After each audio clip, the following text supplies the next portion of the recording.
Now for our third speaker, Uta Vessey. She's a member of Faith Aglow as well.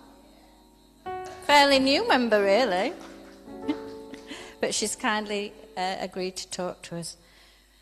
In her early 20s, Uta arrived from Germany to join a Christian community in North Devon, Lee Abbey.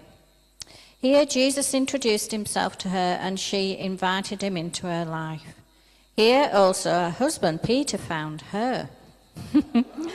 He had heard the call to ordination. He trained and served as a minister in the Anglican Church.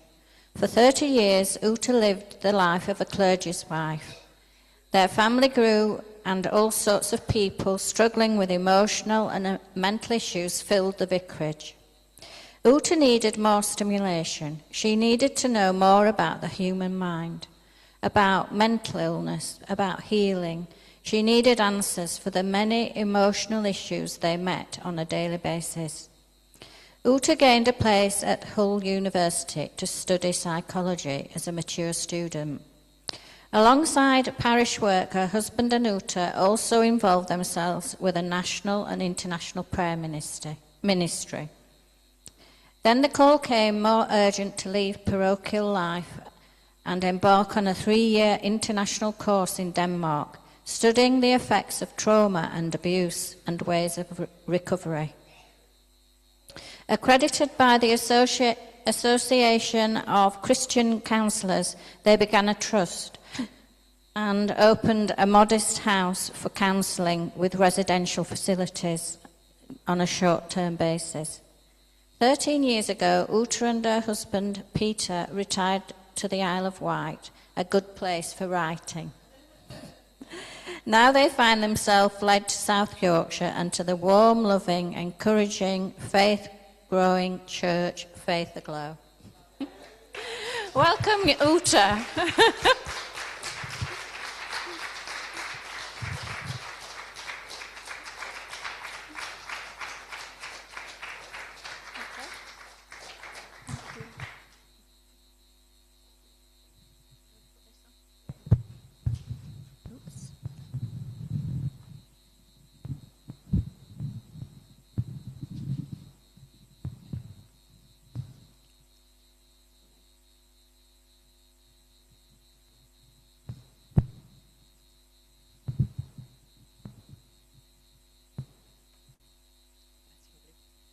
Yes, I'm a newcomer here. Would you go back with me to Christmas and join my family and sit round the Christmas tree? Sorry, like this? Yeah, better? Yeah. So I'd like you to come with me back to Christmas and join my family, my boys and their girls. And everybody's unwrapping beautiful parcels, you know. And one girl comes up to me and very shyly hands me a box.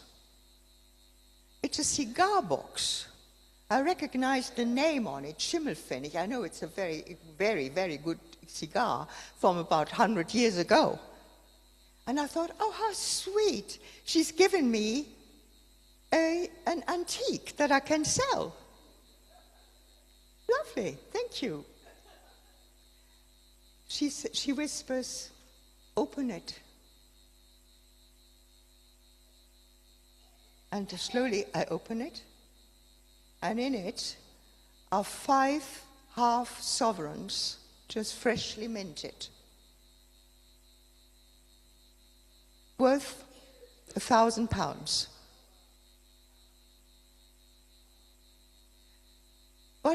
What happens?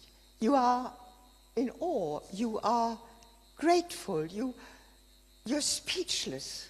Treasure, what treasure? And I felt I was being entrusted with treasure.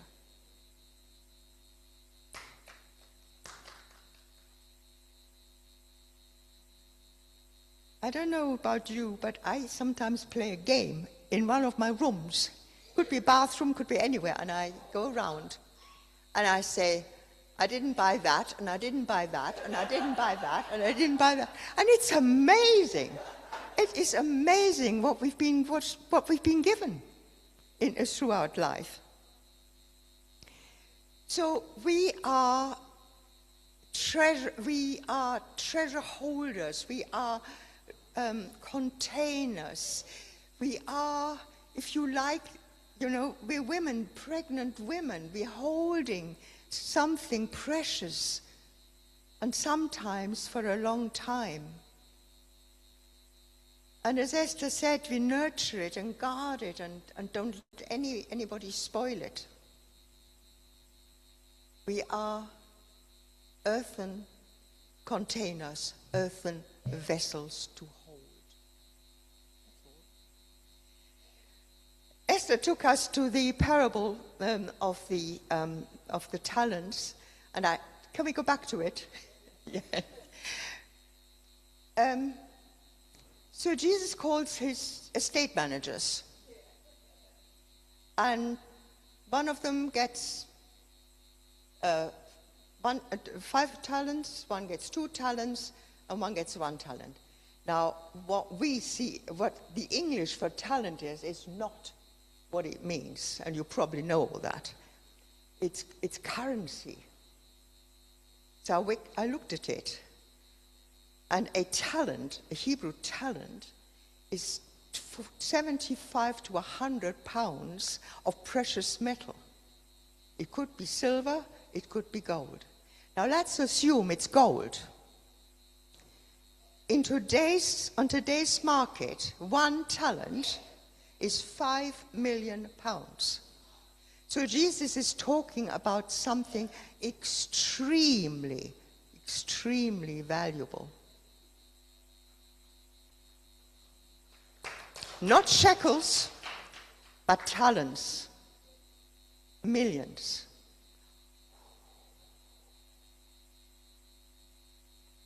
So we know what the first one does. He's obviously a man of experience. He's watched his master know how to invest, how to play the market. He knows. And he does it. It just does it because he's learned. The second one does the same. And so it increases. Whatever they do in the master's name just increases. When I received this treasure, I think something increased in me. When you're overwhelmed like that with gratitude, you somehow it spills out, doesn't it?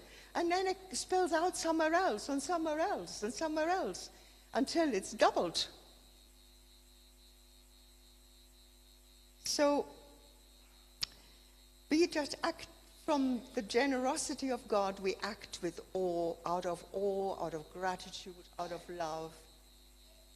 And so the treasure doesn't come out in one piece.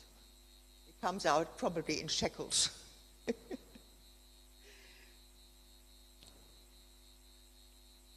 Ma, what about that third one? That third manager? Oh, he was envious, wasn't he? Only got 5 million, didn't he? The others got some, what did I say? 25 million and 10 million, you know. He only got 1. No, it wasn't envy. No way was that envy when you really look at it. He didn't just trust his master, he totally distrusted his master. He made him a criminal. So he was afraid that the police might get him as well. Because this master, obviously that was ill-gotten gain, wasn't it? That's why he was leaving the country, fleeing the country. So then, you look after this. So he did the wise thing and made a big hole in his garden and dug it in. He was afraid, and he'd mistrusted, and he turned the the loving, wonderful master into a criminal, into, yeah.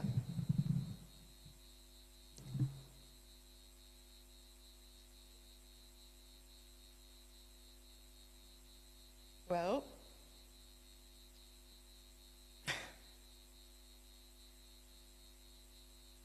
there are always things to spoil, to twist. And let me tell you the story of the pink hat. I was at Bible college, and they're all talking about the garden party. Now, the only thing I know about an English garden party was Buckingham Palace, where they all wore wonderful hats. So I came home in the holidays, and I said to my mother, I think I need a hat for this party. She took me to her favorite milliner and bought the most gorgeous pink hat with a rose nestling in its brim. Now, we are in the 60s, okay? So and I took it back to Bible college. And it's funny, I didn't show it to anybody. I left it in its tissue paper and put it in the bottom drawer. And then I sort of heard about what other people were wearing. I thought, this is completely wrong. But my mother's given it to me. It's precious. It cost a lot of money. She's done it out of love. She's done both with the best there was.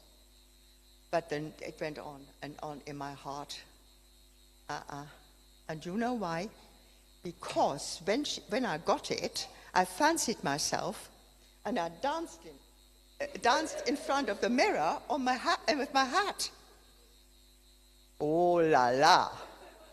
You are at Bible college,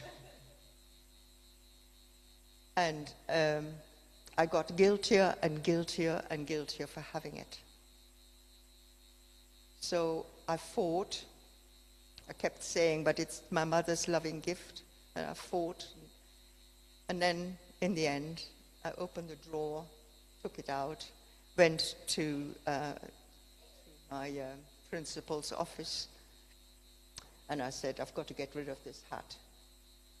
She said, you sure? Yes, I said, I'm absolutely sure. Well, she said, it's beautiful, isn't it? Yes, I know. My mother gave it to me, but I've got to get rid of it.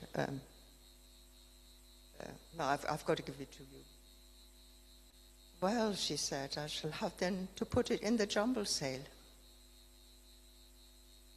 And I walked out, heartbroken, because I had cruelly buried, a loving gift.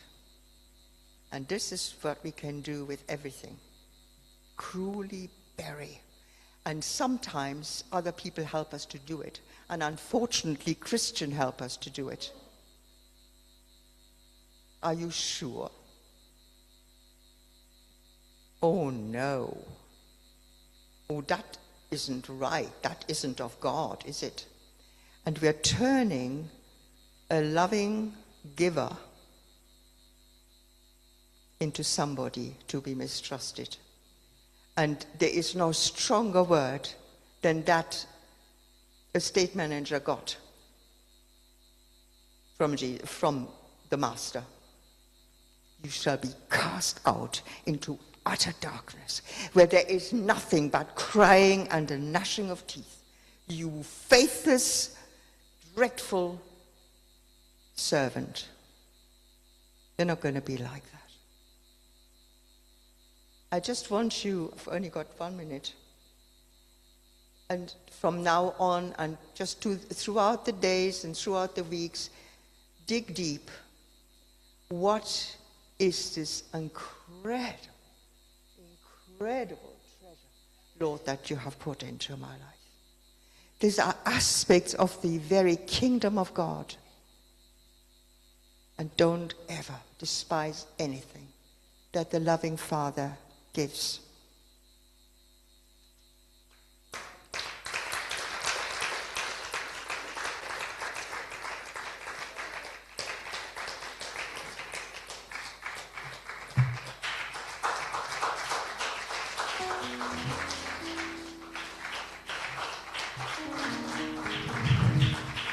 Thank you, Uta. That was wonderful. Thank you very much.